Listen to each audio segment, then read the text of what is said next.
আসসালামু আলাইকুম, welcome to BD study apps. Hello প্রিয় শিক্ষার্থী, তো তোমরা যারা এসএসসি বিএমটি একাদশ শ্রেণীতে রয়েছো, আজকে ভিডিওটি তাদের জন্য। তো আমাদের আজকের টপিক হচ্ছে নগদান বই নিয়ে। তো এখান থেকে আমরা একটা অঙ্ক তোমাদেরকে করে দিচ্ছি। তো তোমাদের অনেকেরই রিকোয়েস্ট ছিল যে স্যার এখান থেকে একটা অঙ্ক আমাদেরকে করে দেন। তো তোমাদের জন্য খুব সুন্দরভাবে একটি অঙ্ক আমি তোমাদেরকে বুঝিয়ে দিচ্ছি। চলো শুরু করি। মেসার্স আক্তার অ্যান্ড কোং এর নিম্নোক্ত লেনদেনগুলো অবলম্বন করে একখানা নগদান বই তৈরি করো। তো আমরা প্রথমে হচ্ছে এন্ট্রিগুলো একটু দেখে নিই। জানুয়ারি 1 প্রারম্ভিক নগদ। তো আমাদের ফেসবুক গ্রুপ হচ্ছে যেটা BD study apps by Abdullah, আর আমাদের ফেসবুক পেজ হচ্ছে যেটা বিডি স্টাডি অ্যাপস। তো তুমি চাইলে এগুলোতে অ্যাড হয়ে যেতে পারো। তো অ্যাড হলে আমাদের সম্পর্কে অনেক কিছু জানতে পারবা। তহবিল 11,500 টাকা এবং ব্যাংক জমার উদ্দিত্ত হচ্ছে 26,500 টাকা।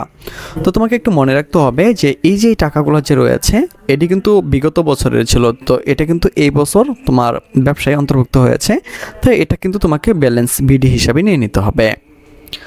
তো জানুয়ারি 4 নগদে মাল করে 3,000 টাকা এবং নগদে মাল বিক্রয় 5,500 টাকা। তো এখানে আরেকটা জিনিস তোমাদেরকে না বলে সেটা হচ্ছে যে এখানে যে জাবেদাগুলো আছে ঠিক উল্টোটা বসবে আর কি। যেমন নগদে মাল ক্রয়, তো এটা হওয়ার কথা ছিল কি তোমার ক্রয় হিসাব ডেবিট এবং নগদান হিসাব ক্রেডিট, তাই না? কিন্তু এখানে হবে কি জানো, নগদান হিসাব ডেবিট আর ক্রয় হিসাবটা ক্রেডিট। তো অনেক একটা মজার বিষয় আর কি।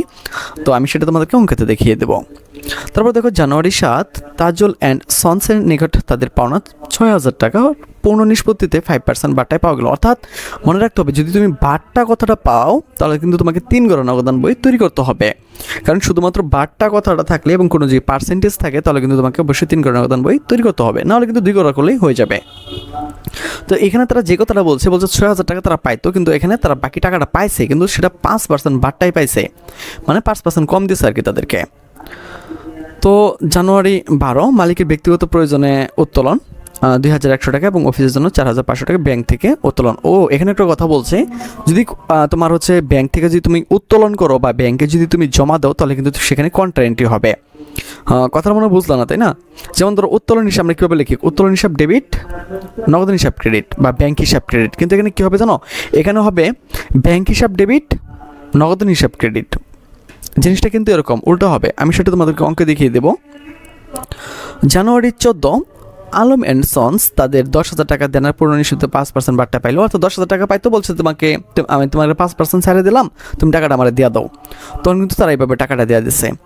তো এটাও বাট্টার করে আমাকে লিখতে হবে। এর মধ্যে তারপর তাদের নিকট থেকে 4,000 টাকার একটি চেক এবং বাকি টাকা তারা নগদে পাইছে।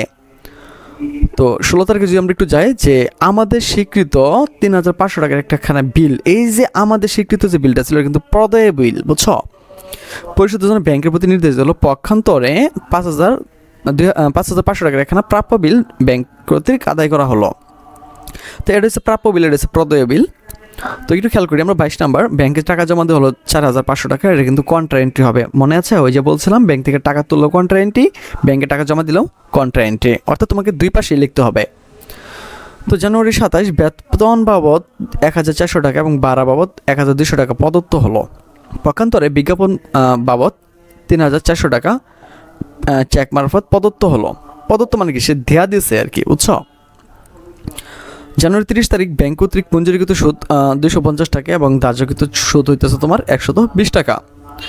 এবং সর্বশেষ জানুয়ারি 31 তারিখ নগদ উত্তীর্ণদের তোমার 9,200 টাকা হাতে রেখে বাকি টাকা ব্যাংকে জমা দেওয়া হয়েছে। তো এখন আমাদেরকে যেটা করতে হবে, একটা ঘর তৈরি করতে হবে। তো এখানে ঘর লিখতে হবে তোমাকে 14টা, কারণ 7টা করে 7টা 14টা ঘর হবে। তাই তুমি মাঝখান দিয়ে ভাগ করে ফেলবা, আর এই পাশে দিয়ে তোমার 7টা করে, মানে তারিখে যে ঘরটা আছে এটা ছোটো করার চেষ্টা করবা। তারপরে হচ্ছে রশিদ তন খতিয়ান বিছনা, এগুলো ছোটো ছোটো করে নিলেই হবে, এত বড় করার দরকার নাই, তাহলে কিন্তু আড়াইতে পারতো না। যাই হোক, শুরু করি। তো 2019 সালের প্রথমে ব্যালেন্স বিডিটা আমাকে এ পাশে আনতে হবে। তো 11,500 টাকার নগদ ছিল আর ব্যাংক ছিল তোমার 26,500 টাকা। এটা হচ্ছে এই যে এই টাকাটা, এই যে 11,500 টাকা এবং ব্যাংক জমা দিত 26,500 টাকা। এখন আমরা পরবর্তীতে এন্ট্রিতে যাই, বলছে নগদে মাল ক্রয় 3,000 টাকা এবং মাল বিক্রয় হচ্ছে 5,500 টাকা। এখন দেখো মজার বিষয় কি জানো, বিক্রয় করলে কিন্তু কি হয়, আয় হয়, আয় কিন্তু ক্রেডিট হয়। কিন্তু এ পাশে মজার বিষয় হচ্ছে এই যে মাল যে বিক্রি করছে এটা কিন্তু ডেবিট পাশে চলে আসবে, আর ক্রয় যে করছে এটা ক্রেডিট পাশে চলে যাবে। দেখো, তো জানুয়ারি 4 তারিখ বিক্রয় হিসাব 5,500 টাকা, আর দেখো এখানে জানুয়ারি 4 তারিখ ক্রয় হিসাব 3,000 টাকা। দেখছো অনেক মজা না? ওকে, আমরা দেখি পরের এন্ট্রিটা কি আছে। বলছে 7 তারিখ তাইজুল অ্যান্ড সন্স তাদের একখানা পাওনা এত টাকা নিষ্পত্তিতে এত টাকা বাট্টায় পাওয়া গেছে। আচ্ছা, তো একটু খেয়াল করো, আমরা দেখি একটু 7 তারিখটা। দেখো এটাকে ক্রেডিট পাশে নেওয়া হয়েছে, আমি তোমাদেরকে আগেই বলছিলাম। তো দেখো তাইজুল অ্যান্ড সন্স 5,700 টাকা আর 300 টাকা তারা কি পাইছিল, বাট্টায় পাইছিল, তাই না? আমরা দেখি পরের লেনদেনটা কি আছে। মালিকের ব্যক্তিগত প্রয়োজন উত্তোলন এবং অফিস জন্য উত্তোলন, যেটা মূলত সেটা করুক, এটা ব্যাংক থেকে উত্তোলন করা হয়েছে, এজন্য কিন্তু এটা তোমাকে জাবাদে নিতে হবে কি জানো, নগদান হিসাব ডেবিট, ব্যাংক হিসাব ক্রেডিট। কিন্তু এখানে যেন মজার বিষয় হইতেছে, ব্যাংক ক্রেডিট হলে ব্যাংকটা কিন্তু ডেবিট পয়সা চলে আসবে। আর এর টোটাল টাকা আছে কত, একটু তোমাকে মনে রাখতে হবে, 4,500 আর এখানে হইতেছে তোমার 2,000, তাহলে 6,500, 6,600 টাকা না? তো এটা আমাদের ছিল হচ্ছে 12 নাম্বার। একটু খেয়াল করি আমরা, ব্যাংক হিসাব 4,500 কে লিখে আসলো, একটু দেখে নিই আমরা। তোমার হচ্ছে এই যে অফিসের জন্য তোমার ব্যাংক থেকে হচ্ছে 4,500 টাকা সে উত্তোলন করছিল অফিসের জন্য আর কি, এটা এই পাশে রাখছে। ঠিক একইভাবে তোমার এটা ওই পাশে তখন নিয়ে গেছে, এই দেখো নগদান হিসাব 4,500, উত্তোলন হিসাব 2,100 টাকা। তো আশা করি এই বিষয়টি তোমরা বুঝতে পেরেছ। তো আমরা পরের এন্ট্রিটা দেখি। পরের এন্ট্রিটা হচ্ছে 14 তারিখ, আলম অ্যান্ড সন্স তাদের 10,000 টাকা দেনার পূর্ণ নিষ্পত্তিতে 5% বাট্টায় মঞ্জুর করা হয়েছে। তো এখানে তোমরা আরেকটা কথা বলতে পারো যে স্যার এখানে আপনার 4,500 টাকাটা ওই পাশে লিখলেন, আবার এই পাশে লিখলেন একটু বেশি, তো এটা কি কম বেশি হইল না? তো এটা আমরা শেষে যারা যখন যোগ বিয়োগ করবো তখন এটা আমরা ব্যালেন্স সিডি হিসাবে সিডিবিডি করে নিব। যাই হোক, যেটা বলতেছিলাম যে আলম অ্যান্ড সন্স তাদের 10,000 টাকার দেনার পূর্ণ নিষ্পত্তিতে 5% বাট্টায় মঞ্জুর করা হলো, ওই যে 5% ছেড়ে দিচ্ছে আর কি। এরপর তাদেরকে 4,000 টাকার একটি চেক এবং বাকি টাকা নগদে দিয়ে দিচ্ছে। একটু দেখো 14 নম্বরটা, তো আলম অ্যান্ড সন্স নগদে পাইছে 5,500 টাকা, 4,000 টাকা পাইছে আবার হচ্ছে তোমার ব্যাংকের হিসাব ব্যাংকে, আর বাট্টা দিয়ে দিচ্ছে কত, 500 টাকা। তো এভাবে কিন্তু তাদের হিসাবটা হয়ে গেল। এখন আমরা 16 নম্বরে চলে যাব। আমাদের স্বীকৃত যেটা পদয়, এটা ছিল পদয় বিল, বুঝছো, আর এটা হচ্ছে প্রাপ্য বিল। তো এটা ব্যাংক কর্তৃক কিন্তু আদায় হয়েছে। আমরা দেখি একটু 16 তারিখটা, দেখো প্রাপ্য বিল হিসাব কত, 5,500 টাকা। ঠিক একই জিনিসটা আমরা ওই পাশেও লিখে দেবো, ঠিক আছে? একই জিনিস ওই পাশে লিখবো, এটা হবে প্রদয় বিল, ওই 3,500 টাকা ছিল না, প্রদয়টা লিখবে এই পাশে আর প্রাপ্যটা লাগবে এই পাশে। তো আশা করি তোমরা বুঝছো।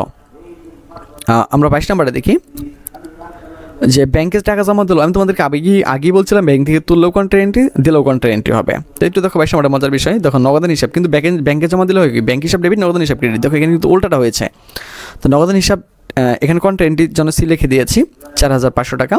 ঠিক একইভাবে তুমি যদি এই পাশে খেয়াল করো, দেখো ব্যাংক হিসাব তোমার হচ্ছে 4,500 টাকা।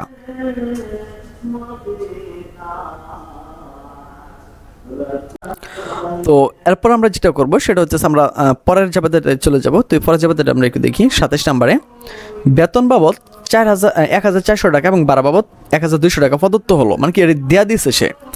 পক্ষান্তরে বিজ্ঞাপন খরচ তোমার হইতেছে 3,400 টাকা চেক মারফত প্রদত্ত হলো। তো 27 তারিখে জাবেদাটা কীভাবে একটু খেয়াল করো।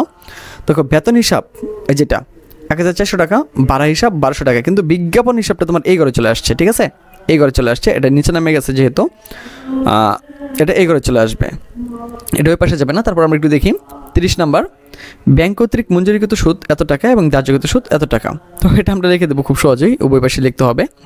তো ব্যাংক সুদ হিসাব 250 টাকা। তো আমরা এবার এই পাশেও লিখবো যে ব্যাংক চার্জ হিসাব, আমরা এখানে লিখে দেবো যে এটা 2,000 টাকা, ঠিক আছে? ব্যাংক চার্জ হিসাব তো 2,000 টাকা না, ব্যাংক চার্জ হিসাব হচ্ছে 120 টাকা। তো 120 টাকাটা আমরা এই পাশে লিখে দিয়েছি, একটু উল্টাপাল্টা হয়ে গেছে, নিচে নেমে গিয়েছিল। যাই হোক, তো 31 থেকে দেখি নগদ উদ্যোগের এত টাকা হাতে রেখে বাকি টাকা ব্যাংকে জমা দেওয়া হলো। তো এখন তোমাকে যেটা করতে হবে, নগদ উদ্যোগের বাকি টাকাটা কি তোমাকে ব্যাংকে জমা দিতে হবে। হ্যাঁ, তো 31 থেকে আমার দেখো নগদ উদ্যোগ যেটা রয়েছিল, তো আমরা উভয় পক্ষে তোমার যোগবিয়োগ করে নেব। তারপরে এখান থেকে আমরা 2,000 টাকা এই পাশে লিখে দেবো, আবার এই পাশে তোমাকে 2,000 টাকা লিখে দেবো। অর্থাৎ আমাদেরকে যেটা করতে হবে যে এই যে নগদ উদ্বৃত্তের যে কোডটা আছে, এই যে নগদ উদ্বৃত্তের নগদ টাকার কোডটা, এখানে কিন্তু আমাকে 9,200 টাকা রাখতে হবে। এই জন্য আমরা যেটা করব, এই গোটার আমরা যোগ করব, এই গোটারও যোগ করব, এই গোটারও যোগ করব। তো যোগ করে কিন্তু আমরা এটা এই ঘরে লিখে দিলাম, ঠিক আছে? এটা এই ঘরে লিখে দিলাম। লিখে দেওয়ার পরে দেখবো আমরা এখানে কত টাকা কম পড়ে। তো যত টাকা কম পড়ে ওটা আর কি আমরা এটা এই পাশে রেখে দেবো, ঠিক আছে? মানে আমার 9,200 টাকা সহজ কথা রাখতে হবে। এটা রাখার পরে আমাকে এই পাশে অ্যাড করতে হবে যে কত টাকা করে থাকে। আমি আবার বলছি, তোমরা হয়তো অনেকেই ভাবতে পারো যে স্যার এটি কীভাবে হইলো। এই যে এই টাকাগুলো আছে না, 26,500 টাকা, মানে 250 টাকা পর্যন্ত তোমরা যোগ করবা। যোগ করার পরে যত হয়, আমি আবার বলছি, যোগ করার পরে তোমার যত হয় অত টাকা থেকে তুমি হচ্ছে 9,200 টাকা বিয়োগ করে দেবা। বিয়োগ করার পরে তোমার একটা পার্থক্য চলে আসবে, বুঝছো? ওই পার্থক্যটাই হচ্ছে তোমার এই যে এই টাকাটা, 2,000 টাকা। ঠিক এই একইভাবে নগদান সিট এটা আমরা এই পাশেও লিখবো, আবার এটা আমরা এই পাশেও লিখে দেবো। তারপর আমরা দুটো যোগ করবো, যোগ করে দেখো আমরা এই ঘরটা আমার বেশি হয়েছে, তো এখানে কিন্তু আমার কম পড়ছিল, এই যে টাকাগুলো কম পড়ছিল। এখন বলবো স্যার এই টাকাটা কীভাবে কম পড়লো, এই সবটা যোগ করবা, যোগ করার পরে এই ঘর থেকে বাদ দিবা, বাদ দেওয়ার পর দেখবে তোমার 9,200 টাকা কম পড়ছে, তো এটা ব্যালেন্স শিট হিসেবে এই ঘর নিয়ে আসবা। ঠিক একইভাবে সবগুলো যোগ করবা, এই যোগ করার পরে তুমি যে এই ঘরে যে টোটাল টাকাটা পাইছো এই টাকাটা বিয়োগ করবা, তাহলে হচ্ছে তুমি এই টাকাটা কম পাইবা। পরে এই টাকাটা এই ঘরে লিখে দেবা ব্যালেন্স শিট হিসাবে, পরে সবগুলো শুধু নামাই দেবা। এই যখন নামাই দিছি, এই যে নামাই দিছি, তো এটা ব্যালেন্স শিট ছিল, যেহেতু এটা ব্যালেন্স শিট ছিল, তো পরবর্তী মাসে এটা ব্যালেন্স বিডি হয়ে যাবে। তাই ফেব্রুয়ারি 1 তারিখ ব্যালেন্স বিডি। তো আমরা এই টাকাটা যে টাকাটা এই পাশে দিয়েছিলাম, মানে এই যে পাশে দিয়েছিলাম 9,229,130, এটা আমরা এই পাশে দেখিয়ে দেবো। আশা করি তোমরা বুঝতে পেরেছ। তো তোমরা তবুও আমি তোমাদেরকে বলবো যে তোমরা তো ভিডিওটি 2-3 বার দেখে নিও। তো আশা করি কোনো সমস্যা থাকবে না। যদি সমস্যা হয়, এই বিষয়ে আমি বলবো। আচ্ছা, ভালো থাকো এবং সাথেই থাকো বিডি স্টাডি অ্যাপসের।